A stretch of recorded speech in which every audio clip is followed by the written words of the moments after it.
Good evening, everyone. Welcome back to rabbiforme.org.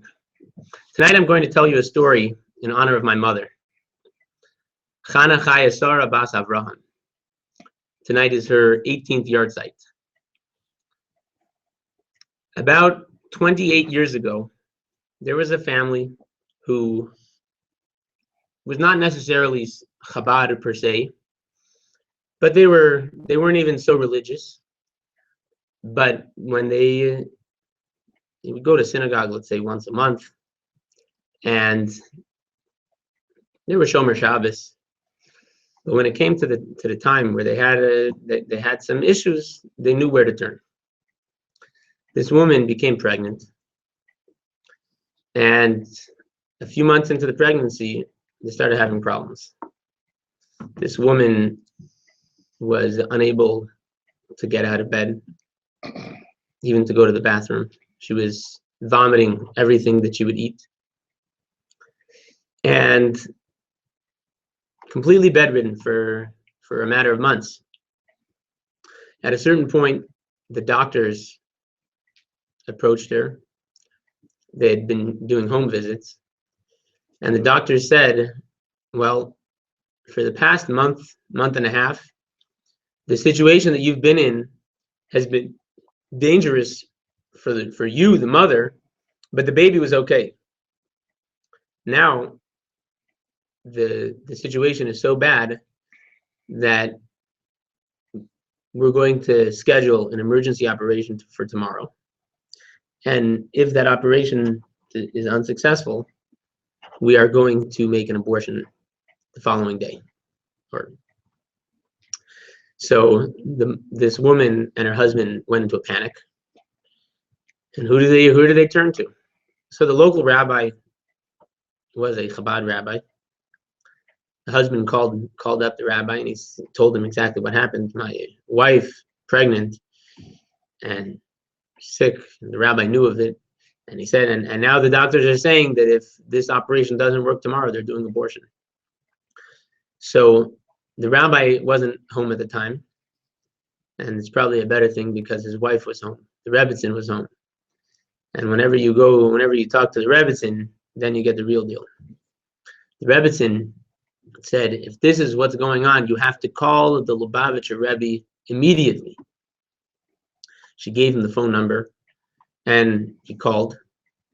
He called once, and he called twice. He called 50 times that night, and still no one picked up the phone. Decided to go to sleep. The next day again, woke up early and called again and again. Still nobody's picking up. So he decided to go to work. In the middle of the day, this man decided, you know what? I think I should try calling again. So he called, and sure enough, someone picked up the phone. It was one of the Rebbe's secretaries. The Rebbe had about 5 secretaries. And so the secretary, Rabbi Groner, picked up the phone. He says, yes. And the man says, the story in short, my wife is sick, she's pregnant, and the doctors, later today, I'm going home and we're doing an emergency operation. If it's not successful, we're going to do an abortion. So Rabbi Groner told this man, I'm going to ask the Rebbe for a blessing immediately. Tell me your wife's name and her father's name. Jewish name and the father's Jewish name. He gave her the names. He gave the secretary the names and hung up the phone and went back to work.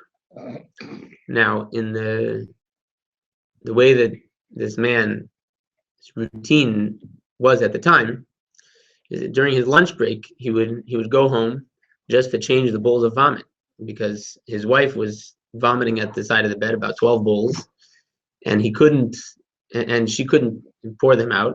So he would come home just to change the bowls during the lunch break. And so he decided, should I call before I come home? Should I not call? And he decided, you know what? I'm going to call, even though it's so hard to hear my wife's voice like this. But I know that if my wife gets my phone call, it's gonna make her happy. So I'll call her. So he called, And she picks up the phone. She says, hello. He says, you're better. She says, yes, about 45 minutes ago, I started feeling better. I got out of bed. I made myself some instant oatmeal, and I've held it down. I wasn't throwing up. So the man could not believe what he heard.